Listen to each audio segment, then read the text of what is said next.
Right, so Chris Gayle's double hundred is the talk of the town, but even here he comes second best to the guest who's joining us this evening, Brian Lara, because Chris Gayle crossed the 9,000 run mark today, only the second West Indian to do so, but still the highest scorer in one-day cricket for West Indies is Brian Lara. Brian, thanks so much for talking to NDTV. It's a pleasure to have you on our show this evening. First and foremost, looking at the way Chris Gayle batted today, should other teams now be scared?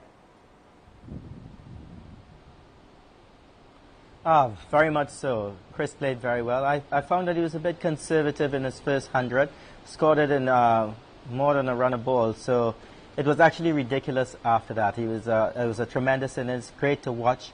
Marlon Samuels also played a very supportive role. I mean, he guided himself to 100. He treated himself to 100 after Chris Gayle took the Zimbabwean attack apart. And I think it's great for the West Indies team at present. Their morale must be high after the victory against Pakistan and now against Zimbabwe. They've got two very tough games coming up against South Africa and India. But Chris Gayle in form is always going to be a danger, and I think that the team spirit would have been lifted very high with this performance today.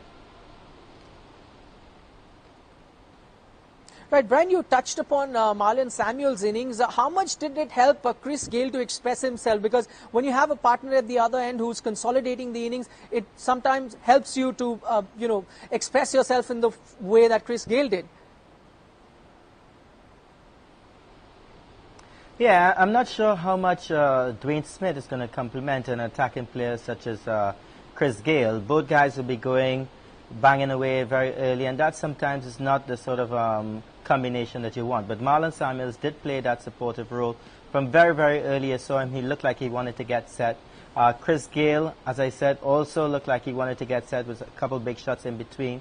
And he was fortunate in the first over, I must say, but from then on, he took total control of the innings, and actually later on in his innings, you can see Marlon Samuels pushing the singles, giving it back to Chris Gayle, and any attacking player will tell you that that's a key part of their game, when the other batsmen allow them to express himself and give them the opportunity to do so. So Marlon Samuels, to me, played a great role today, and maybe that's the sort of player that we need. I know young Darren Bravo got injured, and he's normally batting at number 3, and he has the same sort of mindset. He wants to bat right through, and everybody can bat around him. So I think it was great, a great combination, both Chris Gayle and Marlon Samuels today. Right, Brian, after that knock, Chris Gayle came out and said that the amount of pressure that he felt before this knock, he had never felt before because of the criticism that was coming his way. Especially, we also had the president of the West Indian Cricket Board retweeting a tweet that was criticizing Chris Gayle. Do you think that fired him up to play the knock that he did today? Well, I hope so, and I hope that more tweets could come like that, because we do need a Chris Gayle that's fired up. And I know the young man's got a lot of passion for his game, a lot of passion for West Indies cricket.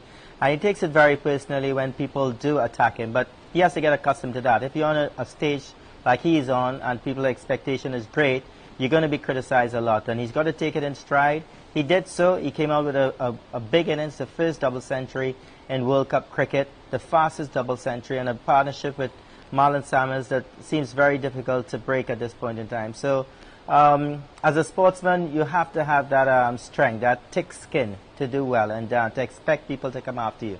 Maybe not the president of your cricket association, but so be it. He apologized, and we got to move on. West Indies cricket is more important than anything else. And a fit and fighting and informed Chris Gayle and a West Indies team performing like they have done over the last couple days is where we should be focusing on.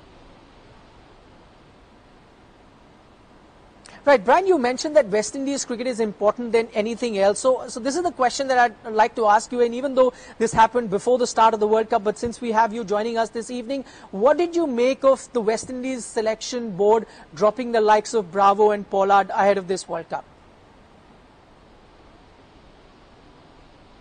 I think it's a huge mistake. Those two gentlemen bring a lot to the team.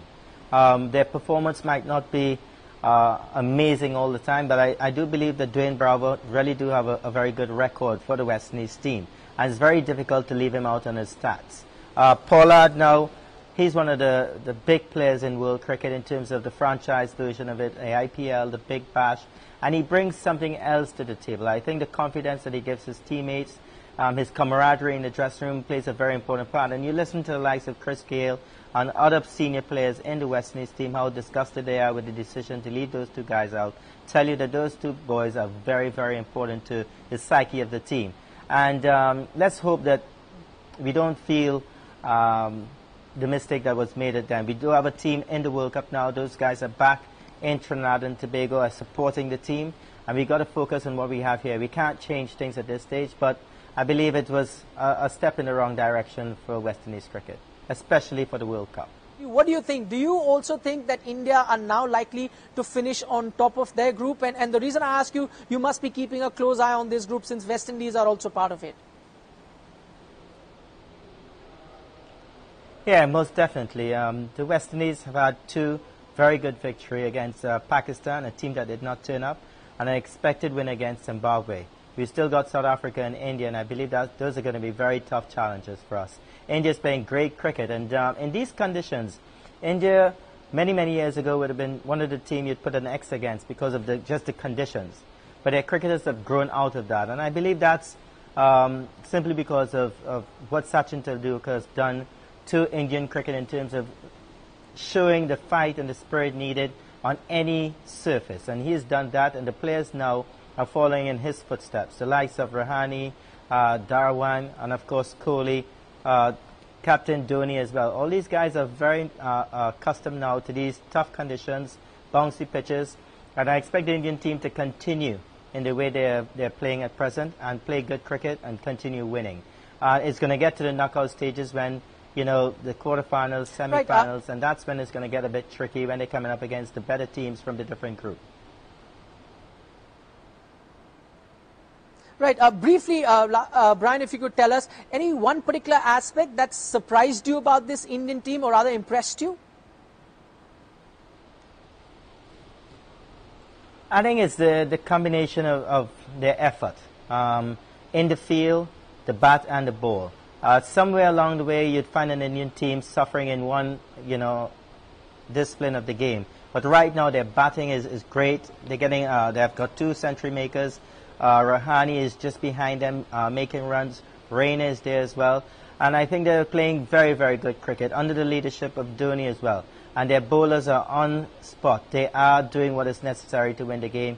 And the Indian cricket, and the Indian feeling over the last few years has raised on, they're not on a different level. And their all-round game is what is impressive. And that is what they have to keep on doing to win the World Cup.